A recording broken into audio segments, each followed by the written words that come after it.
नमस्कार छात्रों।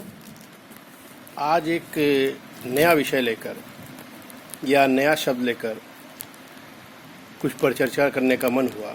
लॉकडाउन शब्द आज बड़ा प्रचलित है और देखा होगा आपने कि 24 मार्च को प्रधानमंत्री श्री नरेंद्र मोदी जी ने लॉकडाउन 21 दिन का जारी किया और उसके बाद उसको 3 मई तक बढ़ाया। तो आखिर ये लॉकडाउन शब्द आया कहाँ से? क्या संविधान में इसकी परिचर्चा है या इसका कोई वर्णन है? तो इससे पहले मैं जान लें कि लॉकडाउन शब्द का उद्भव कहाँ होता है। 1970 में अमेरिका में इस शब्द का उदय दिखाई पड़ता है और वहाँ जो अमेरिका में नागरिकों को मौलिक अधिकार प्राप्त है उसमें उनको शस्त्र वस्त्र रखने का मौलिक अधिकार प्राप्त है। 1970 में अमेरिका में एक घटना हुई। कुछ विक्षिप्त लोगों ने स्कूल के बच्चों के ऊपर अंधाधुंध गोलियां चलाईं जिसमें कई बच्चे घायल हो गए। तो ऐसी स्थिति में प्रशासन के पास ऐसा विकल्प नहीं था कि उसको तुरंत रोका जा सके। तो प्रशासन ने उन बच्चों को वहीं स्कूल में कॉलेज के अंदर ताले में बंद कर दिया ताकि उनकी जान सुरक्षित रहे। तो इसी को लॉकडाउन कहा गया। अब आते हैं भारतीय परिप्रेक्ष्य में बात करने के लिए। जैसा कि सभी देशों में लॉकडाउन इस समय चल रहा है, तो भारत में माननीय प्रधानमंत्री श्री नरेंद्र मोदी जी ने इस का जो प्रयोग किया तो आखिर किस आधार पर? तो लॉकडाउन के साथ साथ हम धारा 144 और कर्फ्यू जैसे शब्दों को भी संक्षिप्त में जानने का प्रयास करेंगे। अगर संविधान का अध्ययन या विस्तृत रूप से देखने के पश्चात 2 चीज़ें सामने निकल के आती हैं जहां से ये शब्द दिखाई पड़ता है। भारत में सबसे पहले 2005 में डिजास्टर कानून एक्ट बनाया गया और 2005 में कांग्रेस की गवर्नमेंट थी, उसमें डिजास्टर कानून एक्ट पास किया गया और उसके तहत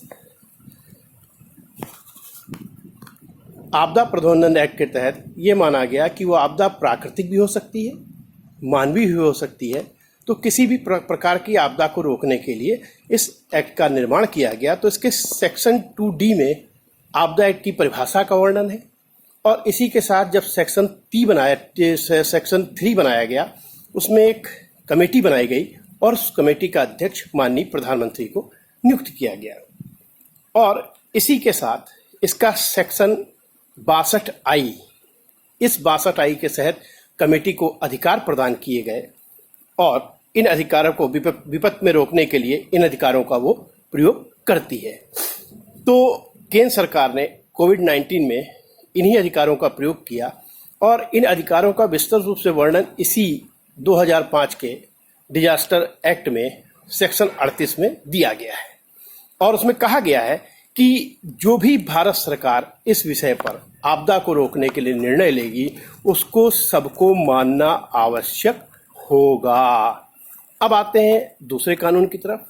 तो दूसरा कानून आपका 1897 में एपिडेमिक डिजीज एक्ट, यानी कि गंभीर बीमारी जिससे कई लोगों की जान जाए या नुकसान हो, लोगों का जीवन संकट में पड़ जाए, तो एक एक्ट पास हुआ था। इस एक्ट के तहत ये प्रावधान है कि इस एक्ट में केंद्र तथा राज्य सरकार इसके तहत कोई भी निर्णय इस बीमारी को रोकने के लिए ले सकती हैं और इसका उल्लंघन करने पर किसी भी व्यक्ति को धारा 188 के तहत 6 माह की सजा दी जा सकती है। तो संक्षेप में हम कह सकते हैं कि डिजास्टर मैनेजमेंट एक्ट 2005, जिसमें सेक्शन 2D, सेक्शन S3 और सेक्शन 3 और साथ ही साथ तो आपका सेक्शन 62I और सेक्शन 38, इसमें उन शक्तियों का वर्णन है जिनका प्रयोग माननीय प्रधानमंत्री जी के द्वारा किया गया और उसको लागू किया गया। इसी के साथ धारा 144 को हम लोग जानते हैं कि 144 के अंतर्गत CRPC में स्पष्ट रूप से वर्णित है कि कहीं पर भी अगर कुछ व्यक्ति एकत्रित होते हैं तो उन पर प्रतिबंध किया गया है, उनको एकत्र करने से रोका गया है। कर्फ्यू को भी हम लोग भली भांति जानते हैं, हम लोगों ने अपने आंखों से इसको देखा भी है और अपने बड़े लोगों से इसके बारे में सुना भी है। तो राज्य की कार्यपालिका शक्ति के अंतर्गत यह निहित है।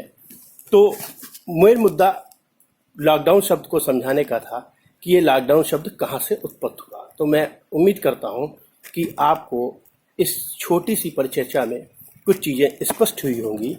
अगर कोई अन्य प्रश्न हो तो कृपया आप पूछ सकते हैं। धन्यवाद।